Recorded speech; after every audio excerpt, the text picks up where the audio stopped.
Hey everyone, and welcome to another video. Tonight we have 2 hours of stories. I hope you all enjoy them. If you do, please be sure to drop a like rating.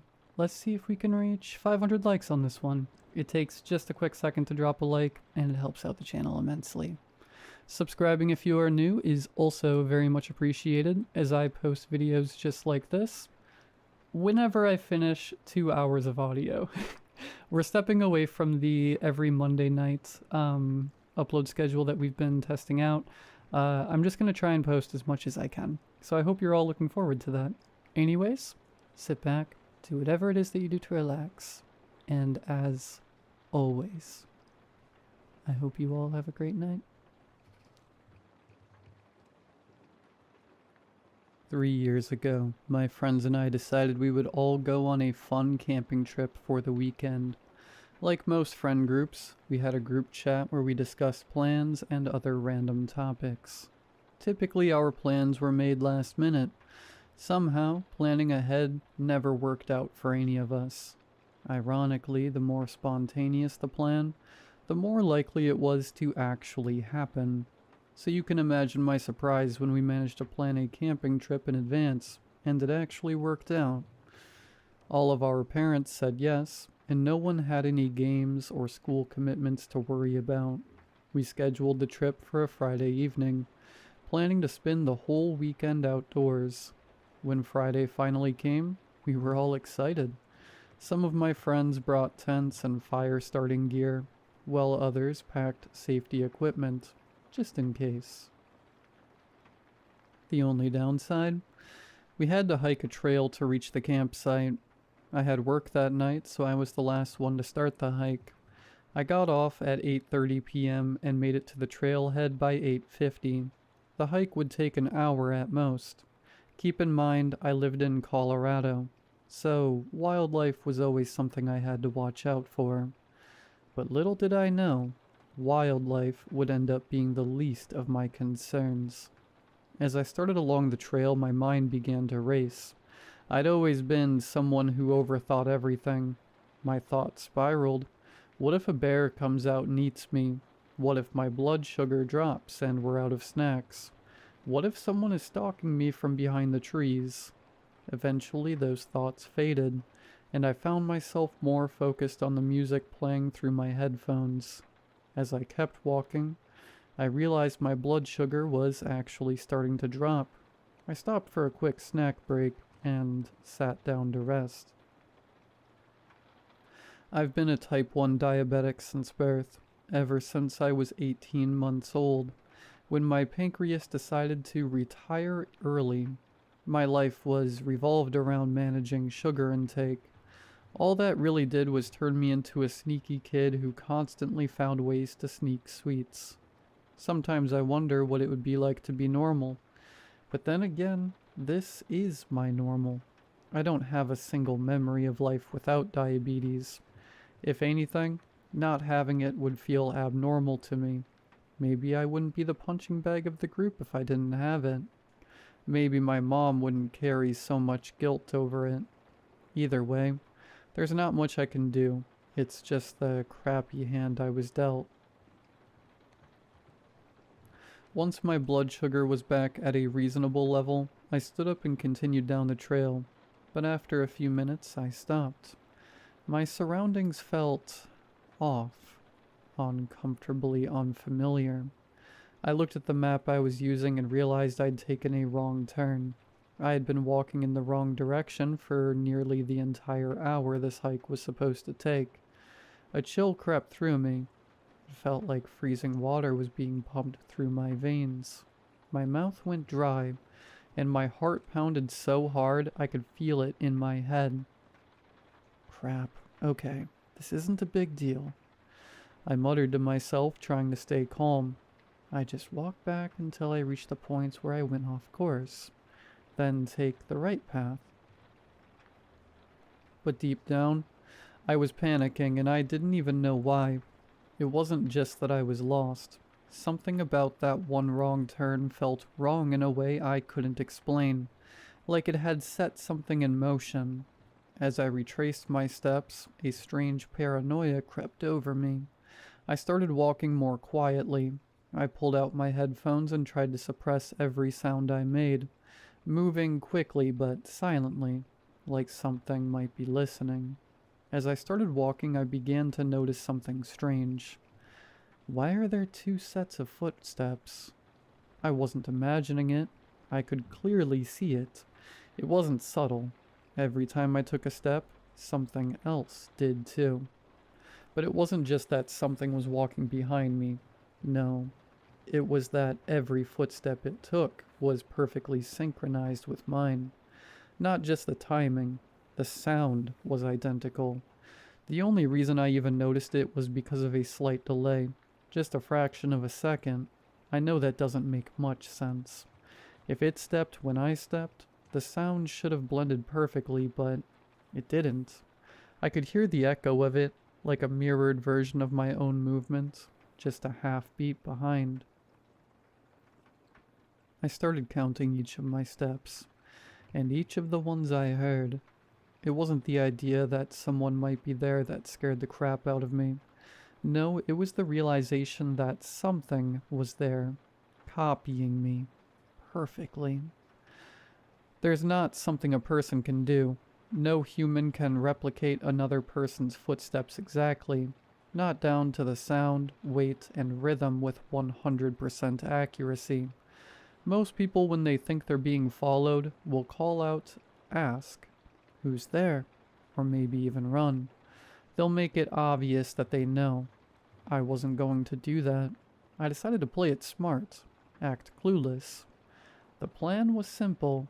Keep calm, walk like everything was fine, and the moment I reached the parking lot, run to my car, lock the doors, and get the hell out of there. I started texting my friends about what was happening. None of them took it seriously at first. One of them even joked, "Record it." So I did. Surprisingly, the recording made it clearer.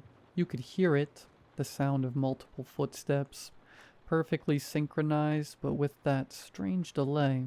The second they heard it, the tone shifted. Suddenly they were asking real questions. "Where are you? How close are you to the campsite?" I told them my plan, then I shut off my phone. I wanted to seem unaware, but not vulnerable. That's when I think it started to get impatient. The footsteps weren't perfectly in sync anymore. They were slipping, getting sloppy. Now anyone could have heard it. It wasn't subtle anymore. At first I couldn't figure out why it was giving up the illusion. Then it hit me. It wants me to know it's there. Now I had two options. Stick to the plan and keep walking, or abandon it and run in a different direction. Option 2 became the obvious choice real fast. The footsteps started to change. I don't even have words for how fast they moved. Unreal, like something out of a nightmare. But the worst part? They weren't behind me. They were in front of me. This entire time I had been walking toward it. I never saw it. It was too dark, but I heard it running straight at me with that impossible inhuman speed. And that's when the real fear hit me. I can't even begin to describe the fear I felt. It wasn't just the kind that makes your heart race. This was deeper, primal. My chest tightened so hard it felt like my ribs were closing in on my lungs. My heartbeat wasn't just pounding, it was slamming, like it was trying to break free from my chest. Every beat hurt. My skin went cold and clammy, like all the warmth in my body had been sucked out through my face. It felt hollow, like my skull was trying to collapse in on itself. My mouth was so dry it felt like sandpaper, like I hadn't had water in days. Even my thoughts weren't normal. They didn't come in words anymore, just sharp flashes of panic, like alarm bells going off in a language I didn't understand. This wasn't just fear. This was my body reacting like it knew something was wrong, something it couldn't see but felt. I bolted off the trail and into the woods. There was no way I could outrun this thing in a straight line. Whatever it was too fast. I ducked between trees and ran in every direction I could, desperate to break its line of sight. I don't know how long I ran. Minutes, hours. My lungs were on fire, every breath a knife in my chest. I finally stopped when I realized the footsteps were gone. But so was the trail. I had run so far, turned so many times. I couldn't tell where I came from, and to make things worse, it was dark. Not just can't read my phone dark, I mean pitch black. I couldn't even see 2 feet in front of me. I reached for my flashlight. Just as my fingers brushed the switch, something stopped me. Not a feeling, an instinct. It was deeper than thought. Something primal, ancient. A survival reflex that didn't feel like it came from me. Then I heard it. A voice in my head. One I wasn't in control of. Don't. I froze. I don't know why, but I knew if I turned on that flashlight, I'd die. Move, it said. So I did. I walked forward, straight ahead for what felt like minutes. Hands out, blind. Stop. I obeyed. My body wasn't mine anymore. I was just following orders. Silence. Then the voice returned, louder this time. Hide. My stomach dropped. Hide? What do you mean? I couldn't see anything. How was I supposed to hide in a forest I couldn't even see? Hide, the voice repeated, sharper, more urgent. And that's when I knew. Whatever had been chasing me, it wasn't done yet. It was close. My gut was right. I heard footsteps again. I dropped to the ground and pressed myself behind the largest tree I could find. Heart hammering, breath shallow. I didn't move, didn't blink. A horrible thought crept into my mind. What if it's a Wendigo or a skinwalker? It didn't seem that far-fetched. I do live in Colorado. The idea only made the crushing sense of dread worse. I heard it begin to circle. Its steps were slow, deliberate, like it knew. Run. The voice in my head, loud, sudden, panicked. It caught me off guard. I barely had time to register what it said before I heard it. The footsteps, charging straight toward me. It found me. I ran. I zigzagged wildly, cutting through trees, not caring which direction I went, just moving, fast and erratic. I ran until my legs burned and my lungs begged for air. Then I stopped. I collapsed to the ground, crouched behind a thick brush, too exhausted to go any further. I could only pray I had lost it, that maybe, just maybe, it gave up. That's when I heard it. An ear-piercing scream ripping through the silence of the woods. It came from behind me, close but somehow distant, like it echoed from somewhere it shouldn't have been. I froze, paralyzed by fear, waiting for the voice, the real voice, to guide me. And then I heard something else. James, is that you? Eric. It was Eric's voice. My friend. Every ounce of fear drained from my body in an instant. Relief flooded through me. I was just about to jump out, call out to him. But then the voice returned. Don't. Why? Why did it say that? I listened anyway, and within seconds I realized why. It was there, looking for me. That didn't make sense. I had just heard the scream behind me not even seconds ago, and now Eric's voice. But it wasn't him. None of it made sense. Before I could spiral any deeper, something pulled me back to the present. Something far worse. I could see it now. And this wasn't a Wendigo. It wasn't a skinwalker. It wasn't anything I could recognize. It was tall. No, inhumanly tall. Its limbs stretched so far they nearly touched the ground, and its fingers dragged through the dirt with each movement. The nails. God, the nails. They were long, jagged, soaked in something dark. Blood, maybe. And they weren't just sharp. They looked designed to tear through flesh. But the worst part? I couldn't even see its face.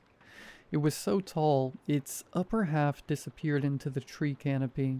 Its torso was skeletal, thin, bony, and its skin had the texture and color of bark, almost perfectly camouflaged in the night. I began to inch away, slow and silent, but then, snap. A twig underfoot. It heard it. No, it reacted to it instantly. It didn't turn like a person. It didn't move naturally. Its entire body stopped, frozen mid-step, and then just its neck turned. Long, so disturbingly long. It peered down at me. The rest of its body didn't move, only the neck twisting at an unnatural angle. I didn't wait. I didn't want to see its face. I ran. The voice screamed in my head again, this time with pure, urgent panic. Run! The footsteps came fast. Too fast. They didn't sound like running. They sounded like something charging through the woods, tearing through branches, eating the distance between us like nothing. It roared. But the sound, it wasn't the scream I heard earlier. This time, the voice in my head started shouting commands. Left, right, faster, slower. I followed them blindly. My feet pounded the ground, lungs burning, vision blurring. I didn't know where I was going. I just knew I had to keep moving. Then, stop.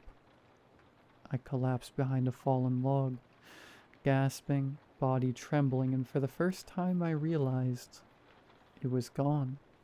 Somehow the thing was no longer chasing me. Quiet, the voice whispered. I obeyed, not a sound, not a breath too loud. Then another word. Snack. And that's when I understood. My blood sugar. The running, the fear, the adrenaline. It had drained me completely. I was crashing, and if I didn't eat something soon, I wasn't going to survive, even if the monster didn't get to me first. I pulled out a candy bar and began eating as quietly as possible. It had been a good 15 minutes. The voice had gone silent, and everything around me was dead quiet. Not peaceful, not still, just wrong. I tried to reassure myself that I was going to make it out alive, but no matter what I told myself, I couldn't shake the feeling. I couldn't calm down, because in my gut I knew this only ended one way. Listen. The voice returned, cutting through the silence like a blade. I listened, and then I heard it. James. The voice was uncanny. Have you ever watched the Mandela catalog? It sounded exactly like that. Like a warped imitation of a real voice, stretched and hollow, echoing from something that wasn't human and never had been. Turn around. I turned, and standing there was a humanoid figure, but it wasn't human. Its left arm was half missing, torn away, bone exposed. The rest of its body looked decayed, rotting like a corpse left out too long. And its proportions? Off. Some of its limbs were too long, others grotesquely swollen or twisted. Its smile glowed faintly in the darkness, so wide it had torn the skin around its mouth. Blood still clung to the shredded flesh, and I could see inside. Ropes of dark, stringy blood stretched between jagged teeth, like it had just chugged a gallon of blood. It didn't speak again. It just stared. Then in one motion it dropped to all fours and screamed. A high-pitched, bone-shattering shriek, inhuman, violent. Then it charged. I didn't even get the chance to run. It was too fast. It grabbed me and then nothing. Just the sound of flesh tearing, pain, then darkness. I woke up in agony. Every inch of my body hurt. The first thing I noticed was the light, broad daylight pouring in from behind me. I was lying at the entrance of a cave. Next to me was a pile of bones, definitely human. In front of me, nothing but pitch blackness. The cave stretched deeper than I could see. I didn't have time to process anything before I heard it again. That thing. It was already chasing me, back on all fours, just like before, but this time, there was distance between us. I had a head start. I pushed myself to my feet, ignoring the pain, and ran, faster than I ever have in my life. It screamed again, a horrible, piercing scream that ripped through the air. It was so loud I thought my eardrums would burst. But then I noticed something. The scream wasn't behind me. It sounded like it came from in front of me. I didn't look. I just kept running, my feet pounding the trail until somehow I made it back. Back to the parking lot. Back to my car. And the police were already there. They rushed me, took me in. I was barely conscious by that point. I hadn't realized just how messed up I really was. The thing had bitten a chunk out of my shoulder. Deep, ragged scratches tore across my back. Some of the wounds were already infected. They asked me what happened. I lied. What was I supposed to say? The truth? That a monster in the woods stalked me for a week and left me to die in a cave full of bones? They'd have locked me in a padded room. But as they questioned me, I learned something that chilled me deeper than anything else had. I had been missing for a week. A whole week, and somehow I survived, which made no sense. I didn't have my backpack. My insulin was gone. My pump was missing. There's no way I could have gone a week without it. No way I could have gone that long without water. Yet I did. Somehow. Recovery was long and hard. Therapy was even worse. Eventually I told the truth. The therapist gave me the usual canned response. Trauma interferes with our memory. Yeah, I know what I saw. She made me talk about it a lot. And that's when I started putting the pieces together. The screams, the voice in my head, what I thought was a guide. It wasn't guiding me out. It was leading me deeper. There weren't just one of those things. There were two. Every time I heard that scream, every time I thought it was in front of me, it was actually right behind me. They played with my perception, bent my senses, used sound and hope to trap me. They weren't hunting me for the kill. They were playing with me. And I think that's the part that breaks me the most. They kept me alive on purpose. They let me wake up again and again. I wasn't unconscious for a week. I wasn't sleeping that whole time. I kept waking up. But every time I opened my eyes, it was night. Every time I'd forget what happened the time before. And every time the chase would begin again. Sometimes I'd run, sometimes I'd hide. Sometimes I'd hear a loved one's voice calling out to me. Eric, my mom. But they weren't real. The second creature, whatever it was, it mimicked them, used their voices, their faces. It gave me hope just long enough to lead me into the jaws of the other. Every night the game reset, and every time I lost. I know this now because the memories are coming back, slowly in flashes and dreams. I wasn't asleep for a week.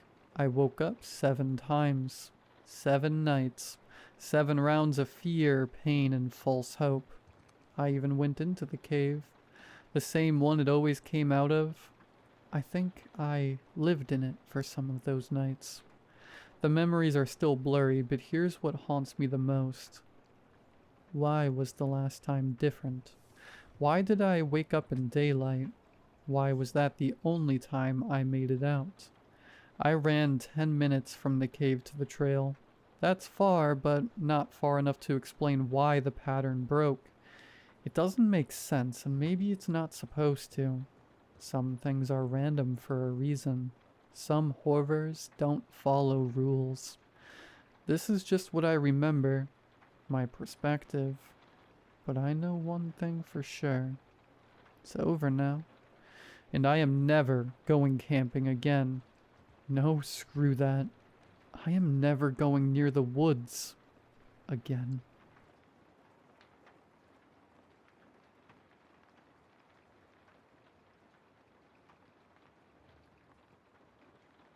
They told us not to talk to him. That was the first thing the guy at the canoe rental said. As you pass Lily Spring, the paper read, you may see a man locals call Naked Ned. He lives off the river and keeps to himself. Please don't approach. Don't call out, wave, or speak to him in any way. Respect his privacy completely. He is not part of the tour. Do not engage.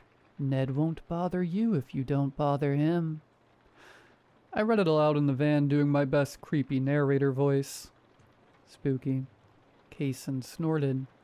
Told you, Naked Ned, king of the swamp. He waggled his eyebrows at Jess. Jess rolled her eyes. I've seen enough naked old men in Atlanta. We call it downtown.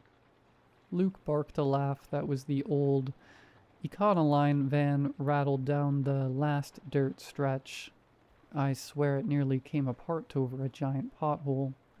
Our driver was this wiry, bark-skinned guy who looked like he'd been carved from driftwood. He turned slowly and locked eyes with us. Best mind that paper, he rasped. Ain't just for show. You come with respect. The river carries you home. Then staring right at Jess. You come to judge, the swamp keeps your bones. Nobody said a word. Then Kaysen scoffed like he always does. That's supposed to scare us? The guy didn't answer. Just climbed out and let the van door swing open behind him. I stuffed the paper into my backpack. Whatever. Let's go find your naked Florida man. We'd rented 2 aluminum canoes, 2 beat-up old things. They scraped over the sand before slipping into the dark water as we got in. Jess and I sat up front. Kaysen and Luke handled the steering. Luke grinned. The current grabs you if you're not careful. Kaysen smiled. Yeah, just sit back and look pretty. We got it. I let it go. It was hot and humid already, and if they wanted to do the work, fine by me.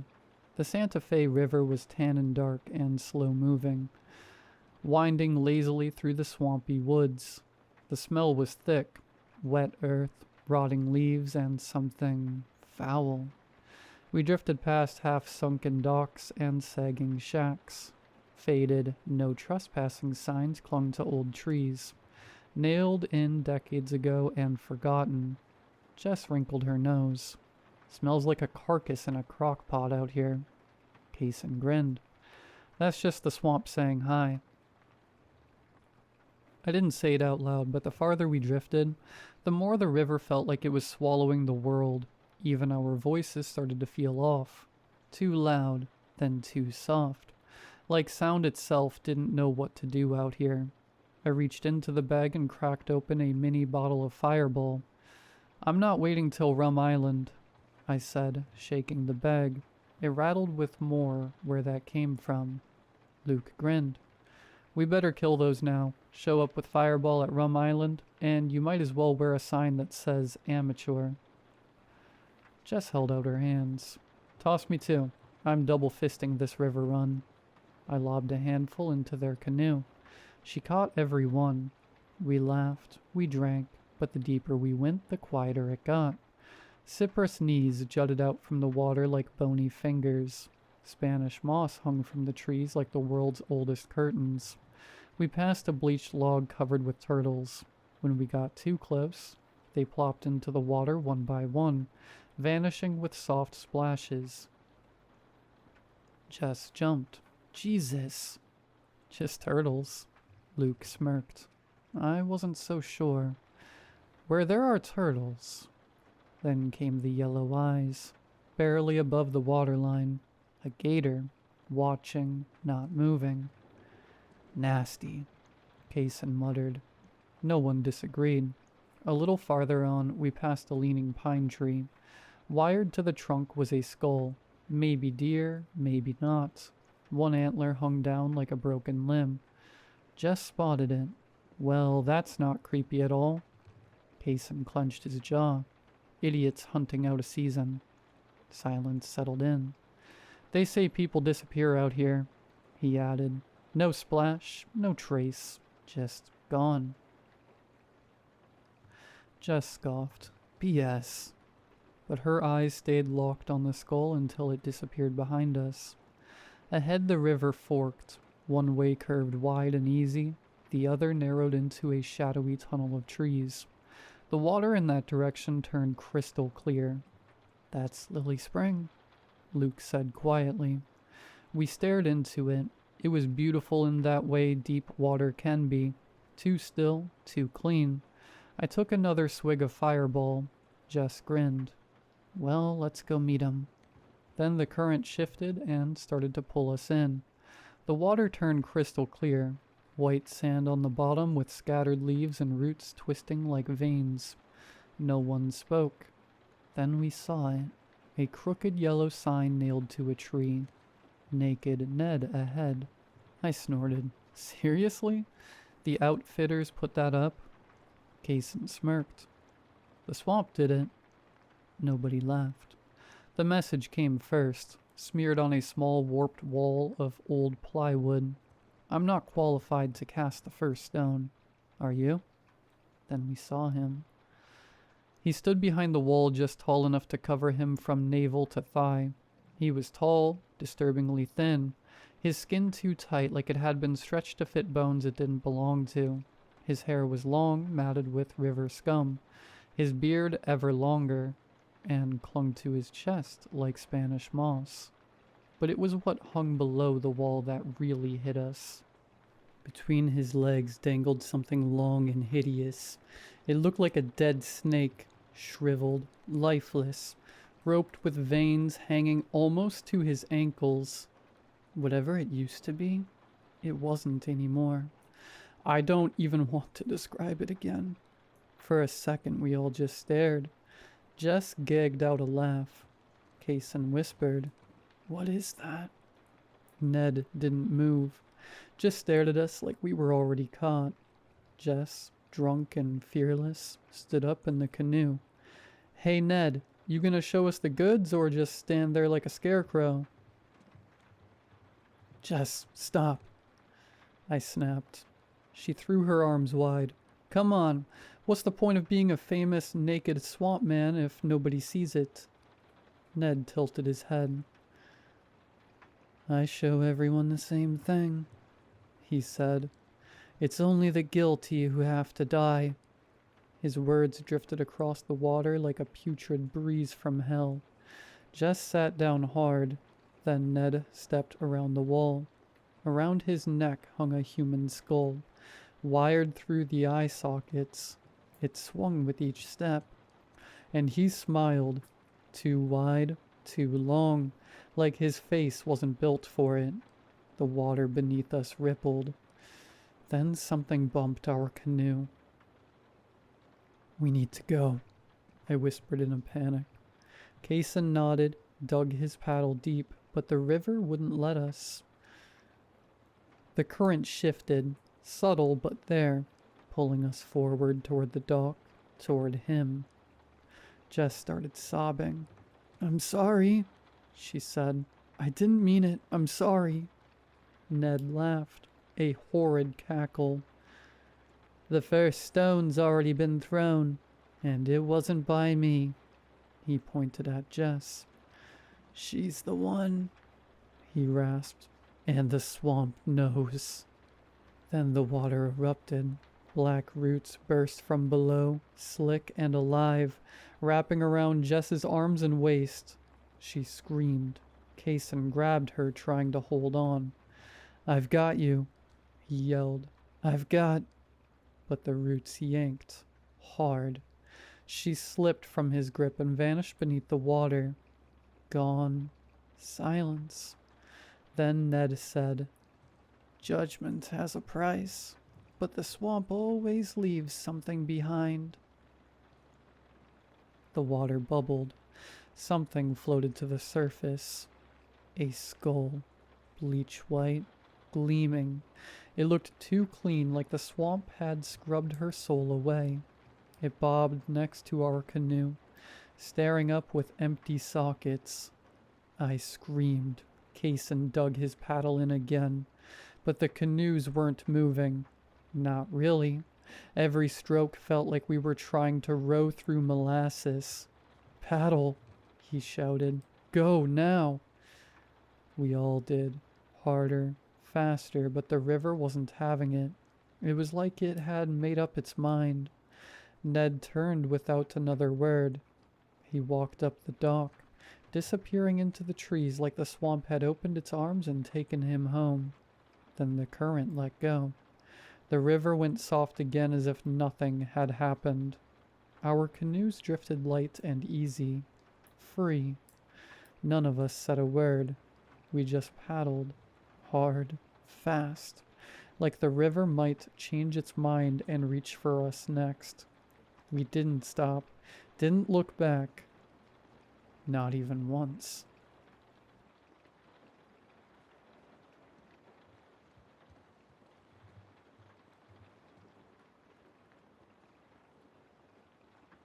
Working at the hospital most days has its ups and downs, especially with the budget cuts we've endured these past months.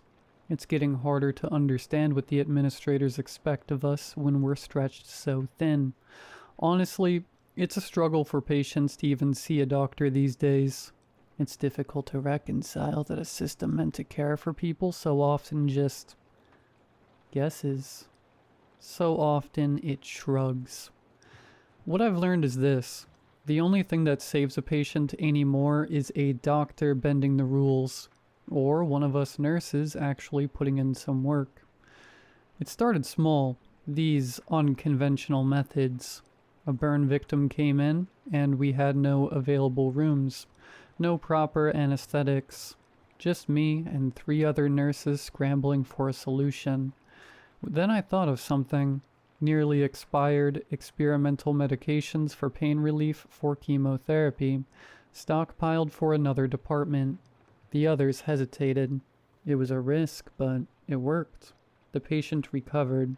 Slowly they came to see things my way.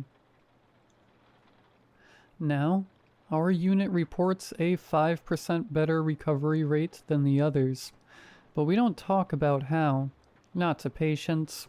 Not to doctors, not even to new nurses until they've been broken in properly. Other cases had improvised solutions, but then came the ones that didn't, the ones where we had to decide, fast, who got pushed through and who wouldn't last the wait. After a while, the solutions got creative. The second time, it was a child, leukemia, with the oncology unit backed up for weeks. His mother begged, her voice fraying at the edges. The boy's veins stood out like ropes beneath his papery skin, his breath wet and labored. I'd seen the signs before. He wouldn't survive the delay. So I took one of the spare chemo vials. It was expired technically, but what wasn't these days? I diluted it, half dose. Just enough to stabilize him until real treatment could begin. He seized within minutes. Not the slow, fading kind. Violent, back arched like a bowstring, fingers clawing at the sheets. We pinned him down, shoved a bite guard between his teeth. His mother screamed. The other nurses looked at me like I'd handed him poison. Maybe I had. But by morning his counts improved. The oncologist called it an unexpected remission. The mother cried in relief. Nobody asked questions. It was after the kid that I started paying closer attention to the chemo vials. The drug name was on familiar startup's logo. A snake eating itself. When I asked admin about the stash, they just shrugged. Probably a trial batch. Don't overthink it. The other nurses hesitated after the seizure. Too risky, they said. But the kid lived. And when I checked his charts a week later, his counts were cleaner than any of the oncology unit's regulars. So I took a few vials home. Heavily diluted, obviously. Just enough to test. I told myself it was research, that if I could pinpoint the right dosage, we wouldn't have to gamble next time. The microdosing sharpened me. I worked double shifts without fatigue. My hands never shook. I calculated dosages in my head faster than the pharmacy software. The other nurses whispered about me. How is she always the first to spot the crash? But only Clarissa watched me with real fear. She was the one who clung to protocol, even when it failed. The one who panicked with textbooks, didn't save a coding patient. Then glared when our vials did. When admin announced random drug tests, she actually smiled. Joke's on her. The tests came back clean. Whatever was in those vials, it didn't metabolize like normal chemo. At the right dose, it was invisible. Perfect. That wasn't until the first patient we treated showed up. Their skin had cracked. The old burns had healed wrong, leathery and discolored. No, these were deep, jagged splits, like something inside had grown too large for the flesh to contain. They ran from the clavicle down, precise as surgical incisions, following the spine in unnervingly straight lines. Then the smell hit. Sulfur, like thick and coppery blood left to rot in a rusted can. It clung to the inside of my mask, coating my tongue. One of the nurses gagged. Another. Clarissa's hands started sobbing. I dragged her into the supply closet before she could hyperventilate. Her pupils were blown wide, her breath coming in hitches. "Look at me," I hissed, squeezing her wrist too tight. "You say one word to admin, to a patient, to your priest, and we're all done. You understand? No severance, no references. Don't forget how the job market is like now. You'll create a black mark that will follow you to every hospital in the state." She nodded, tears cutting clean tracks through her foundation. Good. But later, alone in the staff bathroom, I peeled off my scrubs, pressed my fingers to the base of my own neck, where the skin had started to itch. I gathered the nurses one last time. More patients would come. More cracks, more sulfur, more questions we couldn't answer. The vials had to disappear. Every record, every note gone. I made sure of it. What happened to that man was wrong, yes, maybe even sinful. But what choice did they leave us? We wade through death every day. We kneel beside it, stitch it shut, send it home with a smile and a prescription. If we hesitated every time the rules didn't fit, the morgue would overflow by Tuesday. The meeting ended at midnight. I stayed behind. Security helped me load the expired inventory into the van. $100 silenced their curiosity. Now alone I had to bury it. I stopped for gas. That's when the itch spread. It started at my neck, then slithered down to my elbow, slow and deliberate, like something crawling under my skin. I scratched until my nails caught my dampness, pulled back my sleeve, oozing a wet, glistening split, barely a hair's width, but deep, too deep. I turned my head. The stench hit me like a fist, sulfur and spoiled meat. It was back. I slammed my hands against the steering wheel, once, twice. The pain grounded me. In the rearview mirror, the vials gleamed. I reached back, fingers trembling, and felt the crack widening beneath my collar. I made it home just as the itch became a fire under my skin. Parked crooked in the driveway, brushed past my husband's questions, my daughter's outstretched hand, locked myself in the bathroom. Strip, inspect, fix this. The mirror showed the truth, jagged fissures branching from my neck to my ribs, weeping that same translucent ooze. The smell had already seeped under the door. A knock. "Honey, you okay?" "Fine." My voice didn't sound like mine. "Order the pizza." The shower hissed to life. I scrubbed until my skin burned, but the ooze clung like oil. My daughter's voice floated in, muffled. "Ma, why does it smell like matches in here?" Then the solution, a single 50 ml vial tucked behind the towels. I drank it.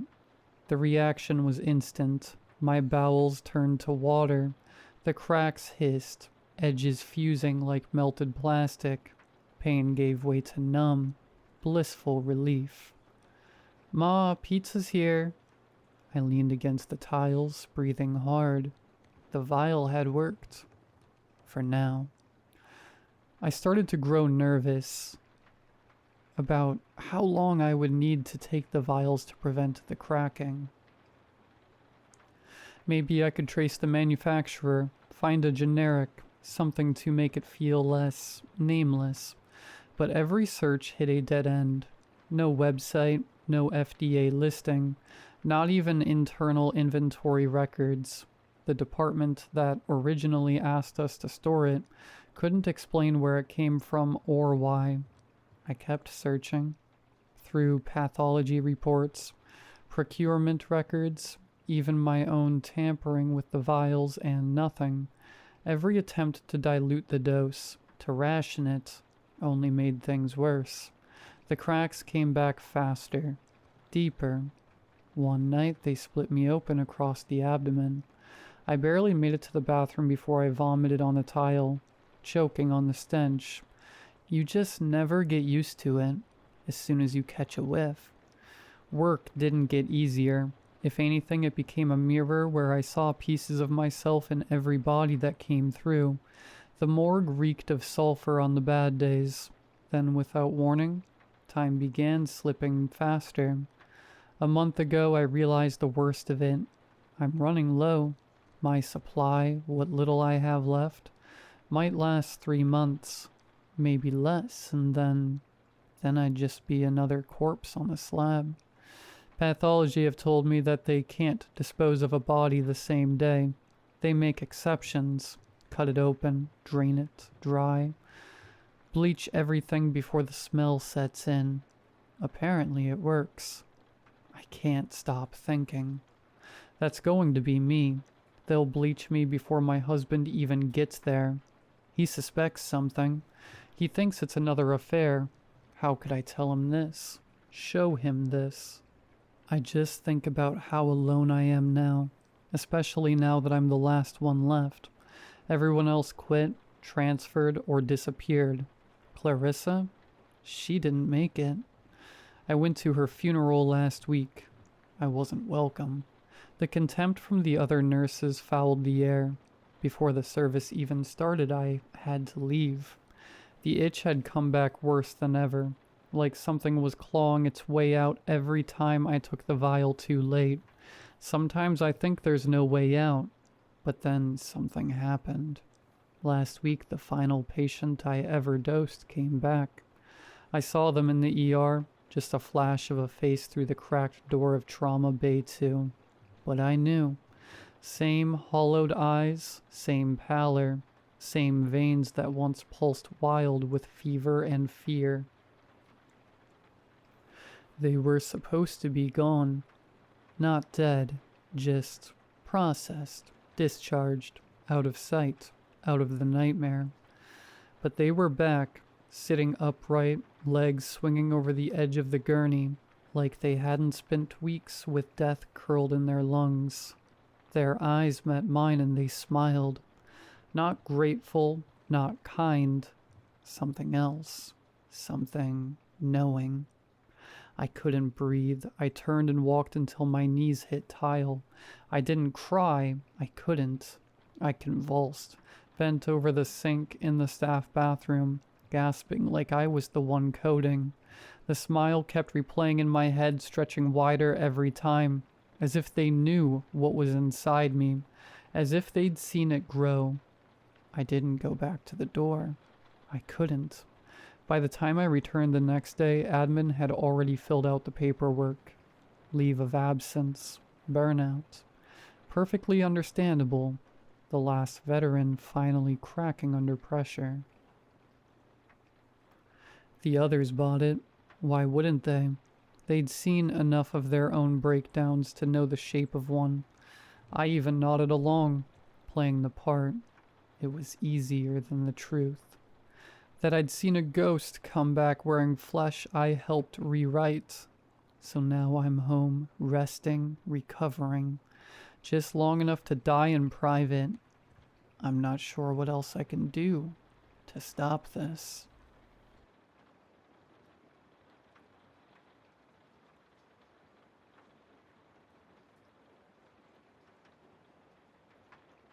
In the heart of the city stands an abandoned bakery. It is a high, sprawling complex of brick and granite, and its great smokestack still stands watch over the loading bays where fleets of gleaming trucks once began their journeys to supermarkets across New England. Now the weeds grow long and tall across the parking lot, and the great ovens sit silent upon the darkened factory floor. Only the former administrative wing shows signs of occasional life, having been refurbished as office space and rented out to small businesses whose clientele will not be intimidated by the great emptiness next door. Tonight, as the clock strikes 11, only one of these offices remains lit. The rear window, heavily frosted and recently installed, reveals one of the vaguest of shadows to the outside world. Behind it, a stout, graying, and exquisitely dressed gentleman hunches over a massive writing desk that is entirely devoid of electronic devices. The only adornment is a single faded photograph of a dark-haired lady, standing before a trellis that bursts with flowers. The man's mutton chop whiskers give him the appearance of a latter-day Ebenezer Scrooge, and the fabric of his suit appears both expensive and somehow oddly cut.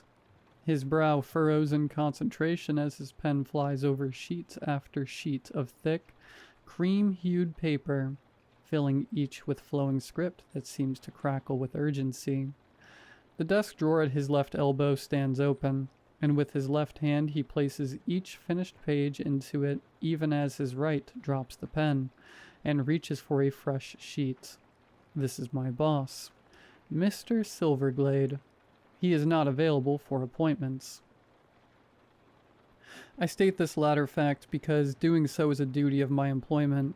I have other duties, ensuring a fresh pot of coffee on the burner, keeping the stocks of paper and pens filled to Mr. Silvergleid's specifications, occasionally patrolling the immediate perimeter of the office to ensure that all is in order, whatever that may mean. But the core of my mandate is quite clear. Do not make any appointments for Mr. Silvergleid. That's right, kid. He'd told me at the interview, as I blinked and tried to decide whether to chuckle. 10 to 2.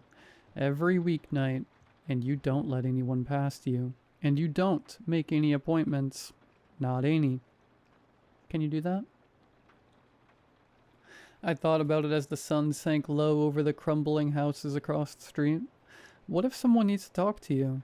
I asked at last. Mr. Silvergleid smiled, and it did not reach his eyes. They don't. You know anyone who's just got a jaw with a guy like me in the middle of the night? Nah, kid. They might say they do, but they don't. All you gotta do is send them away so I can focus on my work. And how are you gonna do that? Say it for me, kid. I cleared my throat. Mr. Silvergleid is not available for appointments. Mr. Silvergleid clapped me on the shoulder, and his smile seemed more genuine now. You'll do fine, kid. Welcome aboard. Now, tonight, I sit at my desk in the outer office and consider whether I truly need another cup of coffee. On my desk sits a half-finished project for one of my architectural classes. If nothing else, the job affords me ample leisure to focus on my schoolwork. Behind me, the door to Mr. Silvergleid's office is shut as always. Warm golden light spills through the frosted window, and beyond I see only the vague shadow of my employer bent over his desk. The door to the outside swings open. This is both unexpected and largely unprecedented. I have by now been in Mr. Silvergleid's employment for almost 3 weeks, and our association has settled into a predictable routine. I arrive shortly before 10, put on a pot of coffee, and greet Mr. Silvergleid as he bustles in and closes his office door gently behind him. 4 hours later, he emerges and hands me a crisp stack of bills as he bids me good night. In the interim, I am free to pursue whatever avenues of inquiry suggest themselves, so long as the coffee remains hot and the stationery stacked high. Our cozy arrangement has been interrupted only twice. Once by a gentleman in a sleeveless shirt who wishes to ascertain whether this is Nasty Boy's joint, and a second time by a dark-haired beauty whom I recognize immediately from the photograph on Mr. Silvergleid's desk. She offers a cheery wave and deposits on my desk a large plate covered in foil. "Nathan, isn't it? So nice to meet you. I just swung by to drop this off, to welcome you to the firm, so to speak." She dimples when she smiles. I smile back. It is good to see a friendly face and to meet the elusive Mrs. Silvergleid in person. She has changed little from her photo, and while younger than her husband, exudes something of the same Victorian spirit. I carefully peel back the foil to reveal a bountiful pile of home-baked muffins dotted with chocolate chips and strawberries. "From our house to yours," says Mrs. Silvergleid. No, don't get up. I know how he gets about interruptions. I just wanted to say welcome aboard and... She trails off. "Ma'am?" I say at last. "And just be careful," she says. "Be strict. If you ever need to talk." She shrugs. "I'll stop by once in a while. I know you'll do great." And she is gone into the night. I am still thinking about her words when I realize I have finished the muffins and am hungry for more. The perils of the night shift, I suppose. Other than those brief interludes, we have entertained no visitors. As Mr. Silvergleid himself said, why would we? Tonight, though, the door opens, and a man comes in from the dark. He is tall, thin, gangly. So tall, in fact, and he has to bend his head slightly as he passes through the doorframe. He is clad in an olive-drab greatcoat and a battered-down hat, which he removes politely as he enters. His face somehow brings to mind both a scheming Roman senator and a plow horse well past its prime. He smiles at me with his mouth. "Mr. Silvergleid?" he says, pointing toward the inner office, and makes as if to step past me. I am still trying to adjust to this sudden break in my routine, but I do have the presence of mind to hold up a finger. Your name, sir?" He stops, shakes his head as if in self-admonition. "Of course, I am Deacon Keyhole. I serve as Mr. Silvergleid's church in a pastoral, or perhaps an administrative capacity. There is, I regret to say, a problem with the lights, if I may." He gestures to the inner office. To say that these remarks throw me off balance would be putting it mildly. Deacon Keyhole's watery blue eyes are fixed on mine, and they belie his friendly smile. I look away, busy myself with the papers on my desk. "I am very sorry, sir," I say to one of them. "Mr. Silvergleid is not available for appointments." Deacon Keyhole does not answer, and when the silence stretches too long and I look up, the office is empty. I am seized with alarm. The outer door remains closed. Deacon Keyhole must have taken advantage of my preoccupation to sneak past me into Mr. Silvergleid's office. My employer will doubtless be displeased, and I will lose a job which has provided me with both quiet study time and growing bank balance. I lurch from my chair and rip open the inner door to Mr. Silvergleid's sanctum, a hasty apology already forming on my lips. Mr. Silvergleid is at his desk, writing undisturbed. He looks up with mild concern. "Everything all right, kid?" I blink, staring at each corner of the room in turn. Deacon Keyhole." Mr. Silvergleid relaxes and nods, as if in perfect understanding. "You did great, kid. It's like I said. No one needs to be in here." I look back into the outer office, expecting to surprise Deacon Keyhole hiding behind a flower pot or a filing cabinet. But he's still... Where'd he go? And I tell Mr. Silvergleid, albeit with much stammering and head scratching, about the visitor. Mr. Silvergleid looks me straight in the eye, man to man. "He's gone, kid. You don't need to worry about him. He won't be back." He sighs and picks up his pen. "Just be ready for the next one." I pause, with my hand on the door handle. Does he really go to your church?" "That guy and church don't mix," says Mr. Silvergleid. "Keep up the good work, kid." And he bends over his writing paper. I am left with several questions. I do not, for the time being, trouble Mr. Silvergleid with them when he emerges from his office and hands me my nightly packet. For instance, I do not ask why he employs me to turn away visitors instead of simply locking the door to keep them out. Perhaps I do not truly want to know the answer. And I am, of course, back at my station the following night. I do not pretend to understand all the dynamics at play, but I do not need to. My part is simple: make coffee, refuse appointments. At the rates Mr. Silvergleid is paying, I can do this with pleasure. Nothing happens that night, or the next. I do take Mr. Silvergleid's admonition to patrol the perimeter somewhat more seriously. And at least once an hour, I step forth into the dark and pace the cracked sidewalk in front of the office. But the tranquility of the night is unbroken. There is no sound but my footsteps and the wind through the tall grasses. On Friday, Mr. Silvergleid calls me into his office.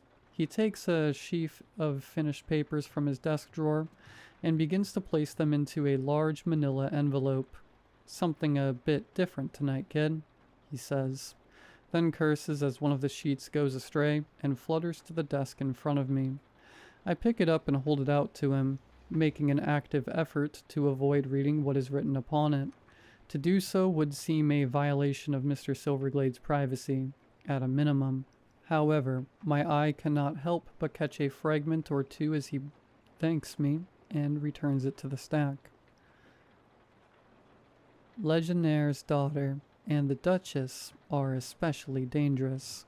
Guardian can be neutralized only by... used to open directly to the orangery, but on my most recent visit..." Mr. Silvergleid seals the envelope and slides it across the desk to me. "You're gonna take this to a guy named Saul. Good guy. Friend of mine. Don't give it to anyone else. Here's the address." He scribbles a few lines on an index card. "You shouldn't be bothered, but if you are, meet me here." He scribbles on another card and passes it to me along with my night's salary. The stack of bills seems slightly thicker than usual. "You can head home when it's done. See you Monday. And keep those cards. We do this every week from here on out." I stand and put the cards in my wallet. "Yes, sir. How will I know Saul?" "He's gonna ask you if you like steak. You're gonna say, 'Only if it's cooked right.'" He grabs his coat and hat from the coat rack. "Don't write that one down. It's gonna change every time." I think of asking why it will be necessary to use a passphrase once I know what Saul looks like. Instead, I nod and ask, "Leaving early tonight, sir?" He shrugs. "You'll be gone. Someone might come in." I follow him out into the night, and though the breeze is warm, I feel a chill. The delivery goes without incident. Saul, a quiet man with a firm handshake, meets me in an empty function room beneath a busy downtown hotel. He asks after my health and slips the envelope into a secure briefcase, and within 15 minutes, I am safely home. On Monday, the fire alarm goes off. It is just before midnight. I have settled in with my schoolwork and a large coffee, iced indifference to the late spring heat. Suddenly there are footsteps pounding down the stairs from the upper level, a sharp and jarring smell of smoke, and the wail of a klaxon piercing the air as a fully clad firefighter emerges into the office. He is a middle-aged man, red-faced and winded, with a long dark mustache and an air of brisk competence, frayed by great pressure. His eyes bulge when he sees me. "Buddy, you can't. Is there anyone else still in here?" He clicks his shoulder radio, speaks into it.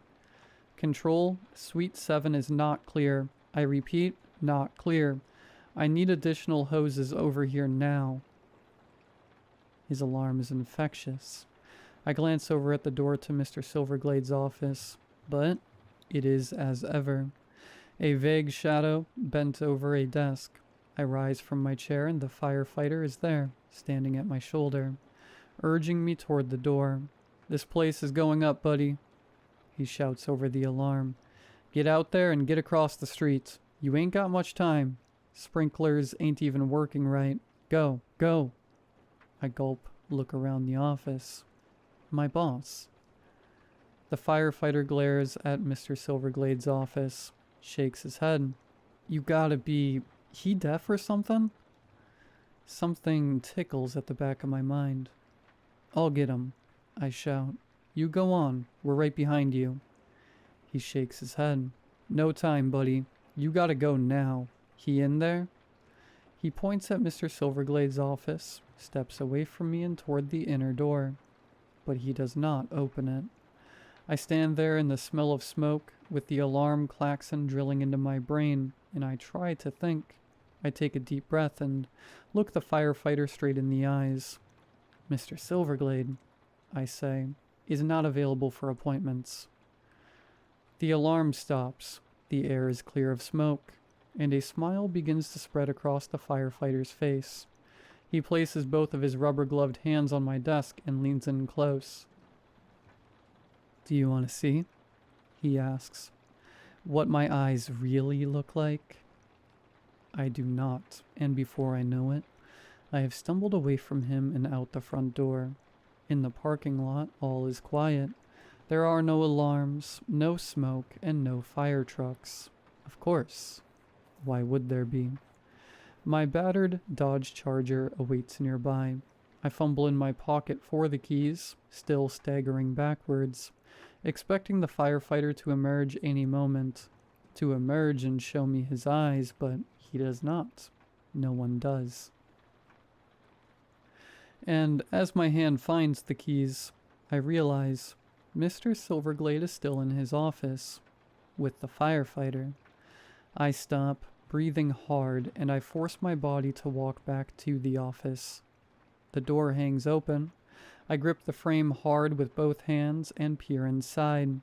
The outer office is empty, and Mr. Silvergleid's door is still shut. Through the frosted window, his shadow writes on. I collapse into my desk chair and begin to shake.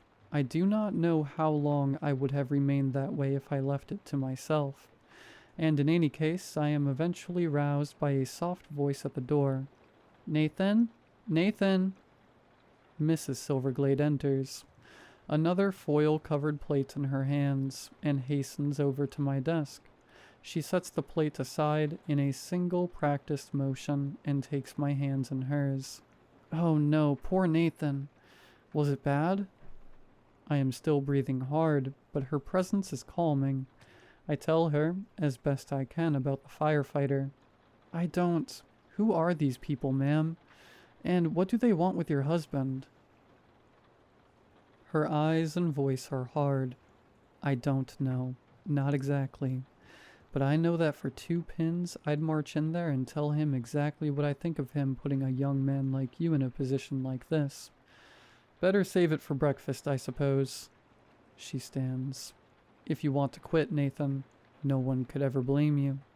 I'll see to it that you get some money to send you on your way. Just say the word.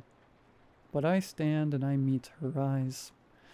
No, ma'am. Mr. Silvergleid's been good to me, and it's the right job. I won't let them chase me off.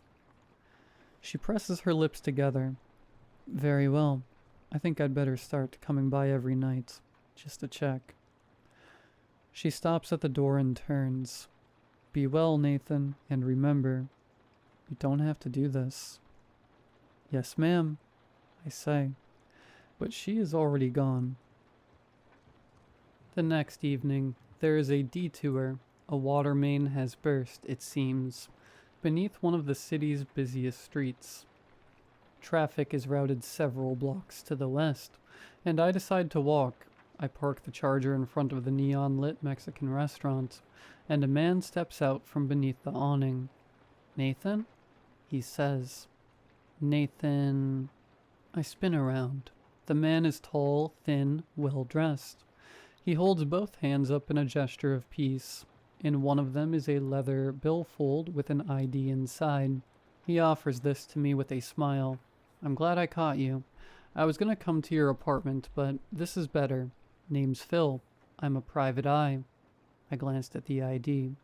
It is indeed a private investigator's license, with Phil's full name and photograph. I nod and it disappears into his pocket. Let's take a walk, he says. I carry on toward the bakery, and Phil makes no objection. I'll be brief, he says. I know you gotta work. Let's start with what we both know. He holds up a hand and starts ticking off fingers as he speaks. You're a private secretary to a guy named Silvergleid. Been in the job about a month. Every night he writes, and last week he had you take what he's written and deliver it to someone. He clears his throat. Now this part's we ain't too sure about, but we think the contact is Saul, and we think you don't know exactly what it is you've been turning over to him.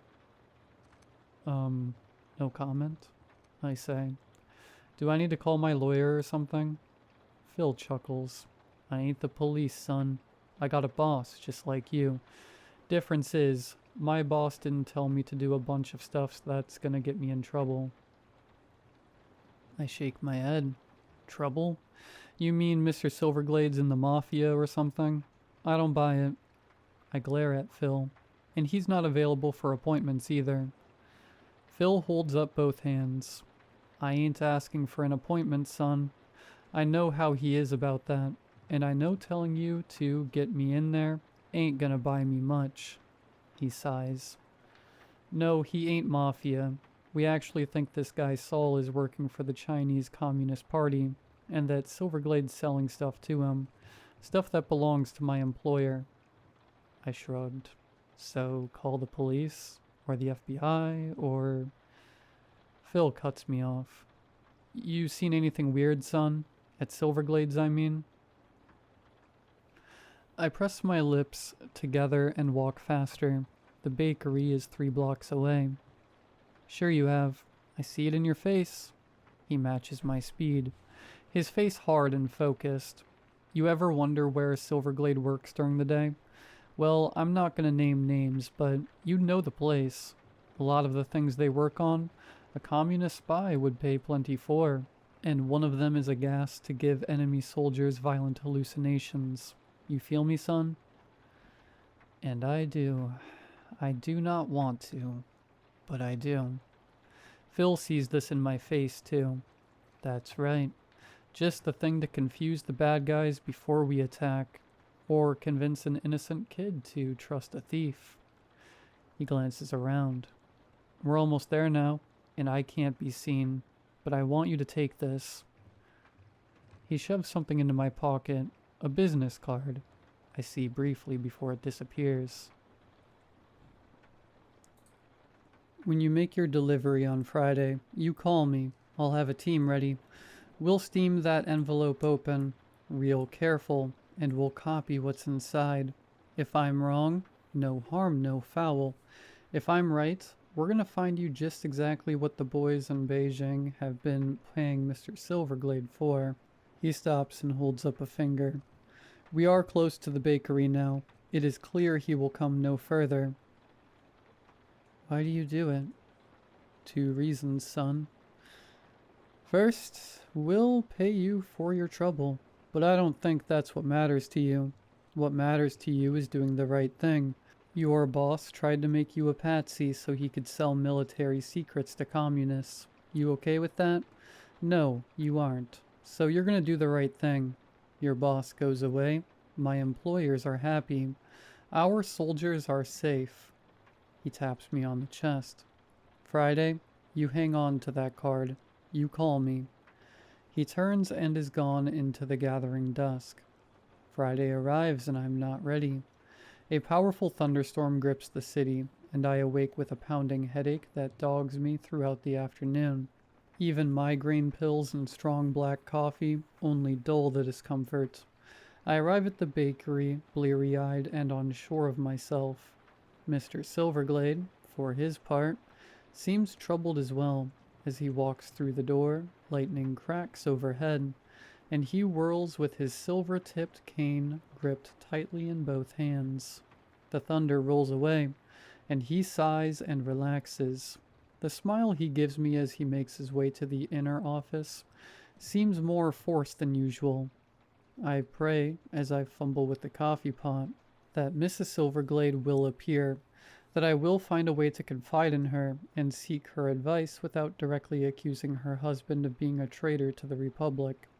But she does not, and soon enough Mr. Silvergleid's door opens and he calls me in. "Delivery day, kid," he says, stuffing papers into a new manila envelope and sealing it tight. "Just as well, really. Looks like you're not feeling it today, and I don't blame you. Go home after this and get some sleep." He hands me the envelope and my salary, but does not go to the rack for his hat and coat. "Saul's gonna ask if you played baseball last week. You're gonna tell him yeah, but the game got rained out. Good luck, kid." I nod, still unsure. "Yes, sir. Are you coming?" Despite my misgivings, the thought of him alone in the office fills me with disquiet. He shakes his head. "Not just yet. Something I gotta take care of first."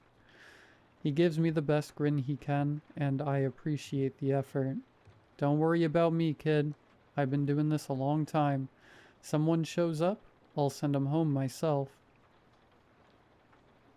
I smile back and wonder if this can all truly be a cynical ploy by a thief who has subjected me to military-grade hallucinogens.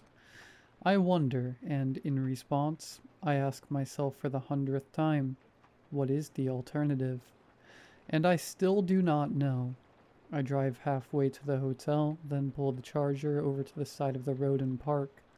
I put my head on the steering wheel and breathe. Eventually, I take Phil's business card out of my pocket and I call the number.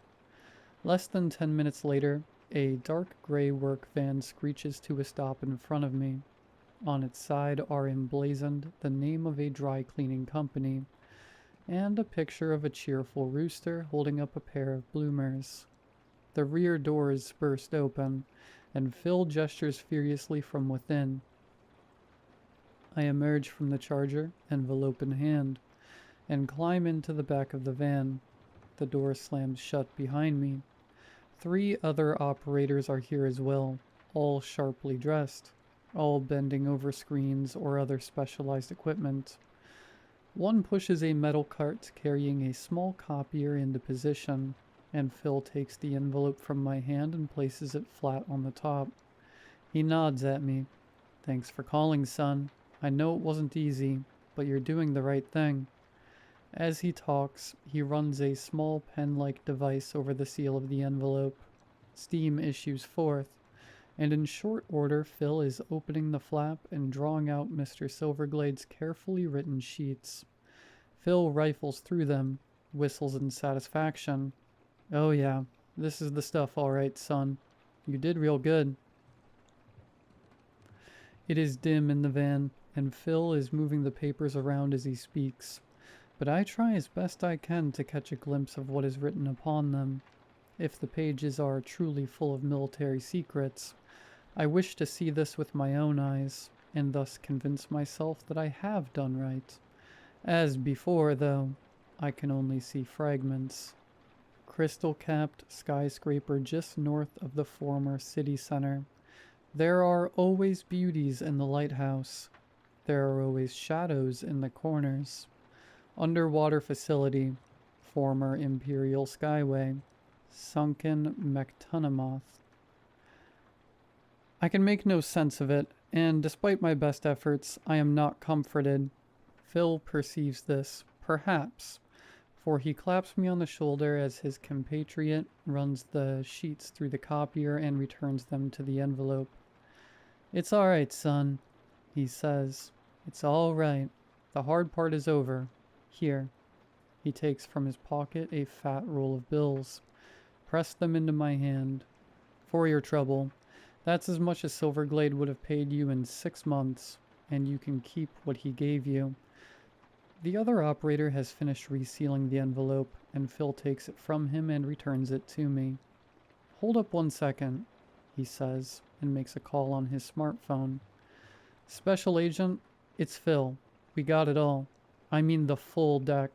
The boys are transmitting now. Yeah, I'll ask him. Okay." He looks at me.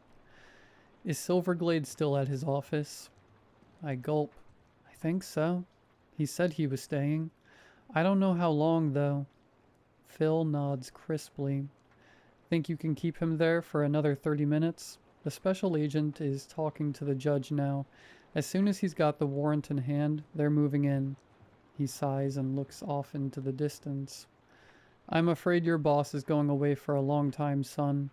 This stuff?" He shakes his head, looks at his watch. "It goes down at midnight. If you can hold him there. Tell him there was a problem with the pickup. Tell him, I grip the envelope tighter and try to stand straight. "I'll tell him Saul didn't say the passphrase." Phil clasps my shoulder again. "Good, that's good, son. Thank you. For everything." He opens the van doors. "Get going. I'll see you after." I run back to the charger, start the engine, peel out onto the street. It's 10 minutes back to the bakery. I flip a quick U-turn across the center line, ignore the outraged honking, watch from the corner of my eye as the gray van tears away from the curb. The Charger's engine roars as I accelerate through the sporadic late-night traffic. I glance at the clock on the dashboard. It's 11:35. If I can get to Mr. Silvergleid in time, if I can keep him there for midnight, for the appointment at midnight, my stomach drops. I slam on the brakes, coming to a complete stop in the middle of the still busy thoroughfare. A car whips around the Charger, roars past with the blast of a horn, and as I sit, the full horror settles over me. I realize, at long last, and surely very belatedly, what I have done. I have made an appointment for Mr. Silvergleid. One that now takes place in less than 23 minutes. My hands shake, and I will them to stop. There is still time. I can still fix this. I must fix this. I say out loud, and I know it's true. I put the hammer down and the Charger leaps forward into the driving rain. I scrape and bounce into the bakery's parking lot, a bare 5 minutes later, screech to a halt just outside the office, and launch myself from the car. As I scramble into the outer office, I am already shouting, "Mr. Silvergleid? Mr. Silvergleid! I am so sorry. I made a mistake. You have to..." And I stop short as Mrs. Silvergleid stares at me nonplussed from the visitor's chair. On my desk in front of her sits a plate of muffins. She stands, her beautiful face creased with concern. Nathan, whatever's the matter? You look like... I wave my arms at her like a crazy person. I made an appointment, I shout. I didn't mean... It doesn't matter. We have to warn him. I glance back at the outer door, expecting to see a SWAT team crashing through at any moment. But for now, there is only rain. She breathes in through her nose and out through her mouth. Okay, it's going to be okay, Nathan. We'll do it together. She glances at the inner door. I'll go first, alright? He might take it better coming from me. This is my screw-up and I should take the heat, but I am grateful for the support. Okay, I say. Thank you. It's my pleasure, Nathan, she says. She turns, grasps the knob for the inner door, flings it open. She strides through and I am close behind. To ye elephant, she shouts as she crosses the threshold. Keeper of... Oh. She stops and I stop behind her, for Mr. Silvergleid is not at his desk. In his place sits the upper half of a department store mannequin, clad in a fraying top hat which superficially resembles Mr. Silvergleid's. The photo of Mrs. Silvergleid is gone from the desk, and in its place sits a single sheet of cream-colored paper covered in large block letters. You're bothered, it says. The paper is turned so as to be easily readable by someone walking in the door as we just have. Mrs. Silvergleid regards the scene, and she hisses. She marches over and crumples the paper viciously in one hand, and the room is filled with a sudden bang, bang, bang as the rear door to the street, locked and bolted as it always is, judders in its frame against a series of brutal impacts. With a final massive blow, the lock bursts from its moorings, and as the door swings open, Phil charges through the gap.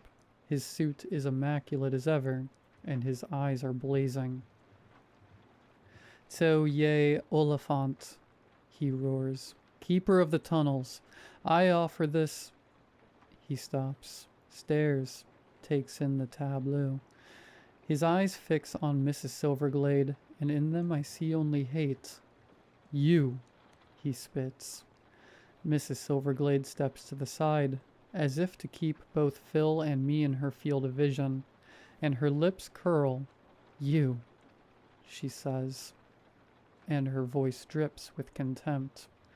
Her resemblance to the kind woman who brought me muffins is growing slighter by the minute. I should have known. Do you really think... Never mind. She shakes her head, smiles a poisonous smile.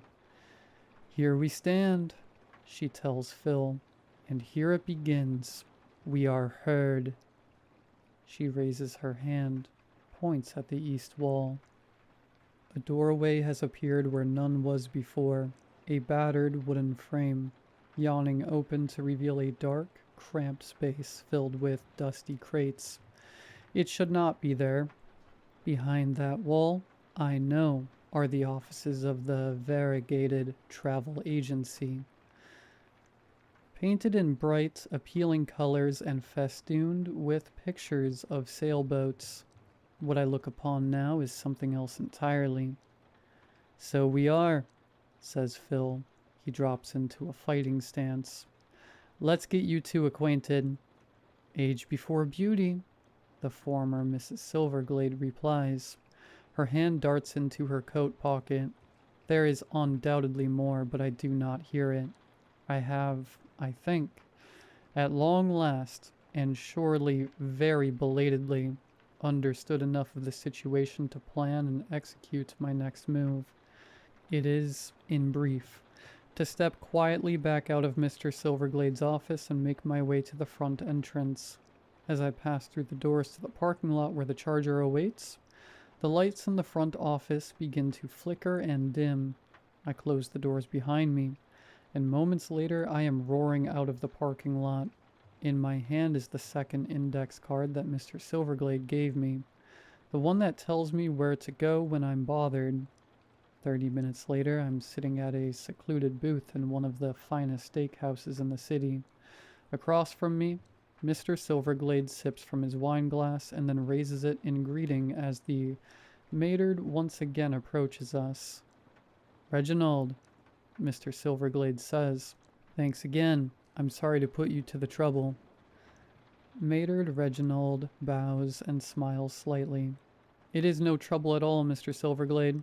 Of course you must both stay with us tonight. Charles is making up the west and south rooms as we speak. In the meantime, I do hope you enjoy your meal." He bows again and takes his leave. Mr. Silvergleid squints at me. "You haven't eaten much, kid. You feeling all right?" He sighs. "I mean, I know it's been a day, but you're safe here. And tomorrow you can go back home. Really." I take a bite of steak to be polite. "It truly is excellent, and I am sorry I cannot enjoy it more. I try to decide how to best formulate the question that has been weighing on me. "Am I fired, sir?" For a moment, Mr. Silvergleid just goggles at me. Then he throws his head back and laughs. "Fired? Is that what's eating you?" He puts his glass aside and leans forward. "You know the worst part of this gig, kid? It's trying to balance what I can tell people to keep them safe, and what's going to make them write me off as a nut. Because if they write me off, they don't take it serious, and someone gets hurt." He makes a brushing gesture. "You and me, we're past all that. You've seen behind the curtain, and you get it. And you care. The job's yours, kid. To start with, if you still want it." "I do, sir." I think for a moment. "Your wife was never really there, was she?" He shakes his head. "My wife died 15 years ago, kid. I still miss her every day." He looks down for a moment, then brightens.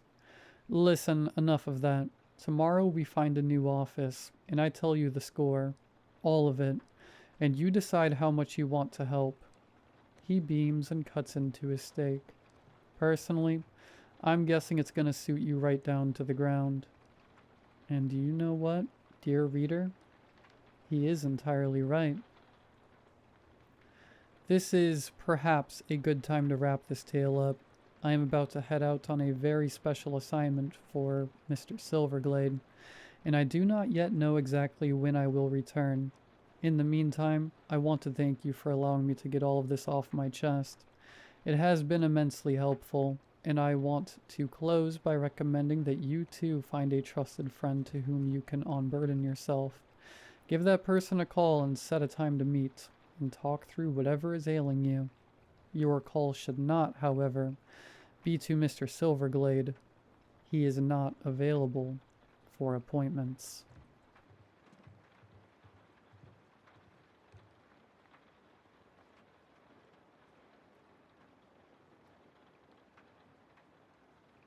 It started with a post-it, bright yellow, stuck to the inside of the fridge. I found it when I came home from work. It said, "You forgot the milk." I thought maybe I wrote it and forgot. It had been a rough week. Late nights, deadlines, not much sleep. It happens. But the next night I found another note. "Please don't lock the hatch. It gets cold up here." I live in a one-bedroom house. No roommates, no tenants. No reason anyone should be using the attic. I checked the hatch in the hallway ceiling. Locked, just like I left it. I even climbed up there with a flashlight. It was empty, but when I came back down, there was a new note on my coffee table. "Thank you." I called the police. They searched the house, said there were no signs of forced entry, no hidden cameras, nothing out of place. They left. I didn't sleep. Around 3 a.m. I heard something thump above me, a slow dragging sound, like someone shifting their weight in the attic's crawl space. I stood in the hallway, staring up at the hatch, holding a knife in one hand and my breath in the other. Nothing happened. In the morning I found a note stuck to my bathroom mirror. "I like watching you sleep." The handwriting was different this time, sharper like it had been carved into the paper. I stayed in a motel that night. When I came back the next day, the house was just how I left it. Quiet, empty, until I opened the bedroom closet. There was a new note hanging on a coat hanger. Why did you leave? I'm sleeping with the lights on now. Every drawer and cabinet stays open. I check every corner, every shadow. I haven't gone back into the attic. I won't. But I can hear him up there, dragging something heavy, laughing when I cry. Tonight I found the worst note yet, folded under my pillow. I've been trying on your skin. It fits. I didn't sleep that night. I burned the note, scrubbed the pillow, left every light in the house on and kept the knife beside me in bed. But it didn't matter. At 3:09 a.m. I heard it again, the creak of the attic hatch. This time it opened. I didn't go check. I couldn't move. I just stared at the ceiling, heart pounding, barely breathing, waiting for something to happen. Nothing did. Not until the next morning, when I found footprints on the hallway floor. Bare feet, trailing from the attic hatch to the side of my bed, and back again. The dust made them clear. Each one pointed forward except for one, the one beside me. It was turned sideways like he'd been standing there watching, waiting. I left the house and went straight to the police again. They searched everything again, said there were no signs of entry, no signs of anyone. But I know better. He doesn't need a door. He's already inside.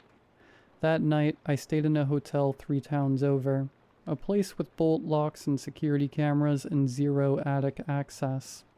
When I woke up, I found a note on my nightstand, folded neatly. Running is rude. You invited me, remember? I didn't. At least, I don't think I did, but something in me feels I might have. Like there's a blank space in my memory shaped like him.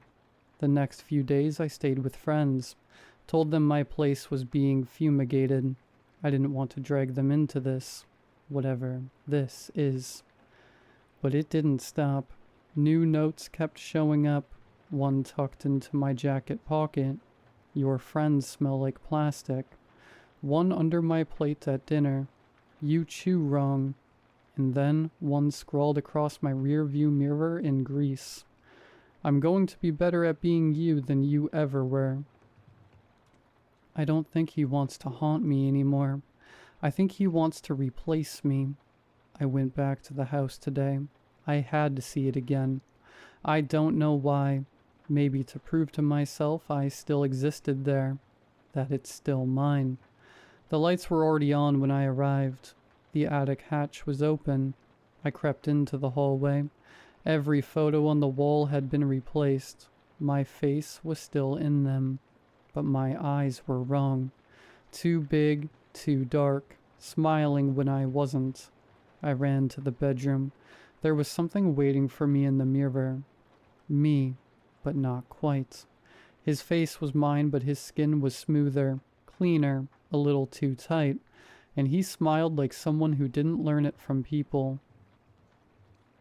He waved, then turned away and walked toward the bed. I looked behind me. No one was there. When I looked back at the mirror, he was lying down, in my bed, wearing my body, and that night, for the first time, I was the one in the attic. He let me keep the light on. For now. I don't know how long I've been in the attic. Time doesn't work the same up here. It drips. It hums. It folds under the corners like wet cloth. Sometimes I see flashes through the vent, the reflection of a spoon, a glimpse in the TV screen, him walking around in my body, cooking, laughing, stretching my skin like it finally fits right. He doesn't talk much anymore. He doesn't need to. Everyone thinks he's me. He's going to work. Calls my friends, sleeps in my bed, smiles when people ask if he's feeling better. He's better than me now. More patient, more likable, more alive. But he made a mistake. A small one. A stupid one. He forgot about the mirror in the basement. The old one. The one with the crack in the top right corner. The one I used to check before job interviews. Before dates. The one that only ever showed the truth. I saw it yesterday. He walked past it and didn't look. But I did. From the attic, and I saw myself still there. Still whole. Still me. And I remembered something. He didn't take me. I gave myself to him. I remember the night now, the scratching in the attic, the voice that came after the third drink, the whisper that said, "You don't have to be tired anymore." And I wasn't. Not after I let him in. He promised he'd take the hard part, the pretending, the smiling, the weight of being me. And he did, but now I think he's tired too. Because last night there was a new note in the attic, scrawled in jagged, desperate ink across the wood above me. I can't do it anymore. You win. And just like that, I woke up in the bed. The lights were off, the hatch was closed. My hands felt smaller than I remembered. My skin fit again, but something felt wrong. I turned to the mirror and smiled. It was still his smile.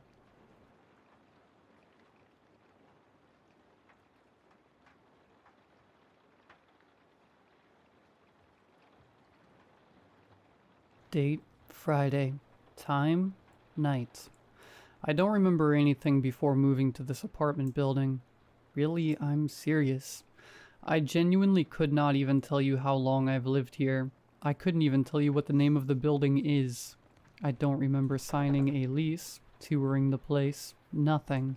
I mean, this is really a mess, huh? What's wrong with me? Gotta be mold or some gas. It could be gas. I have been occasionally smelling this weird metallic smell, like an old middle school drinking fountain. Anyway, I've been having some serious memory issues lately. Basic information, names, etc. Entire days missing. That's why I'm starting this log, so I can look back and read what happened if I lose any more time. I'm gonna try calling a doctor first thing on Monday morning. Just a few more days, I think. I'm actually not sure what day it is. Wait, it's Friday. I know it's Friday because yesterday I talked to, what's his name? The hallway guy. That was yesterday, which makes today Friday. Date, Saturday. Time, morning. I tried to go for a walk outside today to clear my head. Only problem is I can't find the stairs. I know it sounds so stupid. It is stupid. How can I not know where the stairs are in my own apartment building? This is getting ridiculous. I need to call a doctor now. Screw waiting until Monday. This is like an emergency. Time for action. Date, Saturday. Time. Called the doctor. No answer. The phone just kept ringing. I got pissed and threw the phone. I think it might be broken now. I can't handle this. I need to go for a walk outside right now. Fresh air. Fresh, without that gross tinny smell. The whole floor reeks of it. No excuses. I'm going to keep doing laps around the entire floor until I see the stairs. Date? Saturday? Time. Where are the stairs? I think I'm losing my mind. I must be losing my mind. I almost screamed when I came around the corner after the ice machines and saw the elevator. I had forgotten all about it. Problem is, you need a key for it. I can't catch a break. What is this? What kind of apartment building has an elevator that you can't use without a key and doesn't give you the key? I need to get to the bottom of this. Date? Thursday. Time? Midday. I talked to the guy in the hallway again. I guess that means it's Thursday. I asked him if he's ever used the elevator. He said he hasn't. Didn't even notice we had an elevator. I told him I didn't either. I asked him if he knew where the stairs were. He said he didn't. He did mention the smell, though. He doesn't know where it's coming from. I can't just sit here. I need to get out and move around. If I can't leave this floor, then I'll become the master of this floor. I'm gonna map it out. Date, Thursday. Time, night. I don't know what happened. I tried to map the place out. I got a pen and paper and an ashtray as a clipboard. Put the wall to my right side shoulder and just went forward until I hit a corner. Then turned and repeated. The problem is, how can I put this? It's like, this place doesn't have a shape. I mean, it does, obviously. Everything has a shape, but it isn't. I turned left at the corner, and then later I turned right at the exact same corner. I wasn't turned around. I checked the paper. I was going in the exact same direction I was going last time, at the same pace, and the same distance. Instead of turning back in towards the rest of the apartment building, it turned out. It opened up to more of the apartment building, but it wasn't there before. I mean, maybe it was. I guess. I need to take a nap. My head hurts. Date. Time, midday. I slept for a really long time. At least, I think I did. I'm now realizing that there isn't a clock in here. Anyway, I feel like I just woke up from hibernation. So I guess that's a good thing. All that BS yesterday really messed with my head. What was it? A map? What did I do with that map? I'm gonna go looking for it. Date? Time? I don't know what happened to the map. I don't even really know how it got lost. Considering how empty this apartment is, I have bare minimum furniture and not much in the way of personal possessions, so there isn't really even anywhere for something to get lost. Oh well, best to not worry about it. Missing things only ever seem to turn up right after you stop looking for them. I'm gonna go for a walk. Date? Time? I walked around the floor again. I saw the elevator, which is weird because I'm pretty sure I took a different route today than I did yesterday. Plus, I didn't see the ice machines. They were at the corner right before the elevator. Not today. My heart is starting to flutter. I'm way too young to be dealing with this kind of stress. My mind is falling apart and I need help. I need to get out of here. I need to find that map. Date, Thursday. Time, night. I found it. I found the map, finally. I must have been really loud when I yelled in excitement, because the guy from the hallway knocked on my door. It was super strange. I mean, I guess it wasn't that strange. I was being loud after all. I opened the door and apologized for the noise, but he didn't really seem to care about that. To be honest, I'm not really sure what he even knocked on my door for in the first place. I guess he just wanted to talk about... What the hell did we even talk about? It was weird to see him here. I mean, at my door. I feel like I've only ever seen him in the hallway by the left side corner. Date? Time? Night. I went for another walk with the map and pen, trying to get a lay of the land. It doesn't make sense. It makes less sense. The more I explore and map it out, it somehow gets even more confusing. It doesn't help that my brain isn't working at full efficiency. At this point, I'm determined that there's only two possibilities. Possibility 1, my mind has been poisoned beyond all reasoning by some sort of hyper-aggressive mold or chemical agent. I'm screwed and will 100% die soon. Possibility 2, there's a secret room hidden somewhere on this floor. That must be it. Wait, yes. It actually makes so much sense. One of these walls is a false wall. It's hollow behind it. I know it. I'm willing to bet that whatever's in there is probably what's causing my head to feel this way. Probably some animal that crawled into a vent and died or something, leaving toxic fumes into every apartment on the whole floor. How come the owners didn't send a maintenance dude to come deal with this? There's no way I'm the only one on this floor who's experiencing these symptoms. First thing tomorrow morning, I'm going to find that room. Date, time. I knew it. I knew it. I found the hidden room. I took the map and went to each spot one by one that could have possibly contained another room. Knocked on the walls trying to hear the hollowness on the other side. Some of my neighbors opened their doors and leaned out to look at me. They weren't mad or anything. Just curious, I guess. Anyway, the room. I started at the elevator, took 2 rights, a left, and then 1 more right, back at the ice machines. Started knocking.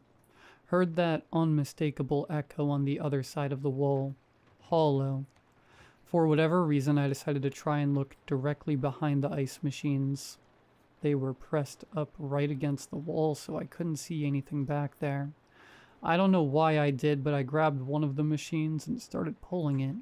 It was heavy as hell, but thankfully I'm pretty thin. So I only needed to move it a little bit to create an opening wide enough to squeeze through. It looked dark inside.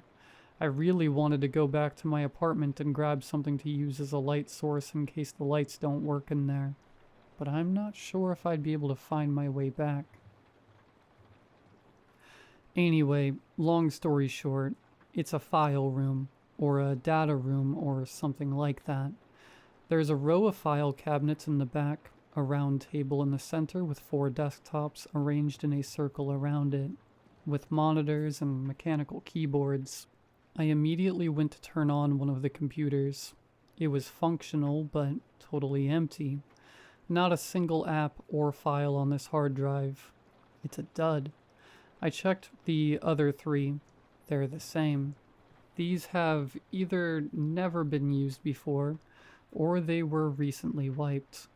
I tried to read the files, but it was way too dark in there, and the lights didn't work. I thought about reading them in the hallway, but then I got hit with a random sense of fear that I would get caught by someone and get in trouble for entering a forbidden area and reading files. I can't afford to get evicted, or worst case, arrested. I need to do this in private. Plus, the metallic smell is worse in this room. I grabbed as many files as I could fit under my shirt without causing too much of a noticeable file-shaped bulge. Moved the ice machine back into place, and I speed-walked back to my apartment. I have no idea how, but I somehow managed to make it back without getting too lost. Date. Time. I read the files. I mean, not all of them yet, but I made it through a folder and a half, in a few hours or so. Not too shabby. It's people. The files are like, just people. I mean, names, dates of birth, dates of death. It's files and files of random people. Why? It's not just names and numbers either. It's whole essays. Like, this one goes into pretty excruciating detail over how this one guy would beat his wife up. It's like I'm reading a textbook or something. It's all so matter of fact. What's the point of it? Here's another one. This one is just a sweet old lady. But it's everything. From the day she was born through to the day she died. Every major life moment and relationship she ever had. Who the hell is this old lady? Who are these people? They aren't famous or anything. I'm pretty sure they're just normal people. Why would anyone need this information? I'm gonna call it a night on these files and get back at it tomorrow. First thing in the morning. I won't stop until I start to piece this whole thing together. Date, Thursday. Time, morning. Went for a walk this morning. I was in a good mood. Even the hallway guy seemed to be in a good mood. I almost forgot all the BS I've been dealing with for the last time period.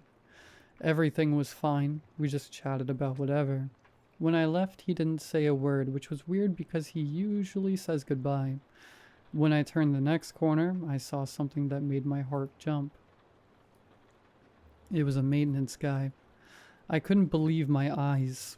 I had never seen an employee at this place ever. At least, not that I can recall. He had a hand truck, and he was unloading a brand new ice machine from it. My skin went hot, and my blood flushed.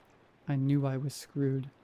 I looked back at the wall where the hole opens up to the file room. It wasn't there. I mean, the wall was there. The hole wasn't. The hole was gone. They'd repaired the wall, which means... I could have sworn I was gonna die in that moment. I swear to God, I was so scared. I couldn't move a muscle. I couldn't even say why. But for some reason, every single cell in my body was screaming at me that this maintenance man was about to lunge at me, wrapping his hands around my throat and snuffing out my life in an instant. I stared at him for so long. I was too terrified to blink. I was convinced that if I moved a muscle, even an eyelid, I would be dead before I could react. He didn't even notice me. Just unloaded the ice machine, plugged it in, turned it on, and left. Didn't say a word. Didn't even glance in my direction. I sprinted home. Back to the files. I can't take much more of this. Date? Thursday. Time? Night. Spent all day going through more files. It's nothing. Just people. Good people, bad people, old people, young people. It doesn't matter. It doesn't matter. What does any of it have to do with anything? Gonna keep going. There's got to be something important here. I feel like I'll know it when I see it. Date, Sunday. Time, midday. That's it. I finished the files. I read every single paragraph. It's just biographies. Nothing more. I've gained nothing from this. What the hell am I doing? I tried calling the doctor again. Still no answer. Infinite ringing. Are my calls even leaving this building? I'd have no way of knowing. If I could figure out a way to...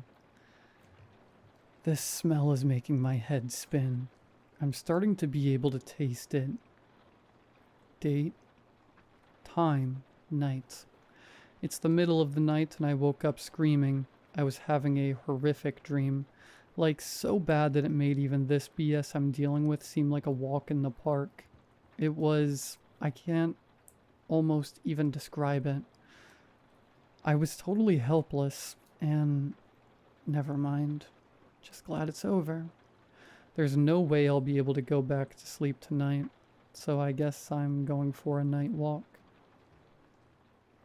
Date, Thursday. Time, night. I ran into the hallway guy during my night walk. Scared the crap out of me at first, truthfully. I came around the corner and almost had a heart attack. He was standing there the same way he normally does, leaning against the wall on his shoulder. He didn't say anything at first. I nodded to him and said, "What's up?" And he nodded back, but didn't speak. I walked past him and kept going down the hall. I heard him say something from behind me, but I couldn't make out what it was. When I turned back and asked him what it was, I barely was able to catch a glimpse of him as he disappeared back into his apartment and closed the door behind him. Date, Friday. Time, morning. I noticed a small little bag hanging on the hallway guy's apartment door handle this morning. I assumed an apartment employee had put it there. I didn't want to be nosy, but these apartment people are elusive, and I have to take any opportunity I can to acquire intel. I didn't open the bag, but I felt it in my hand. There was something hard, heavy, metal, stone, but it was wrapped in something soft, fabric, cloth, no clue what it could be. As I stepped back away from the hallway guy's door, I saw a laminated piece of paper posted to the front of his door. in bold letters across the top of the page said, "Eviction Notice." Date, Friday. Time, night. What the hell is going on with this hallway guy? Evicted? I need to talk to him before he leaves. He's gotta know something about the files, or the phones, or something. Date, Saturday. Time, morning. He's gone.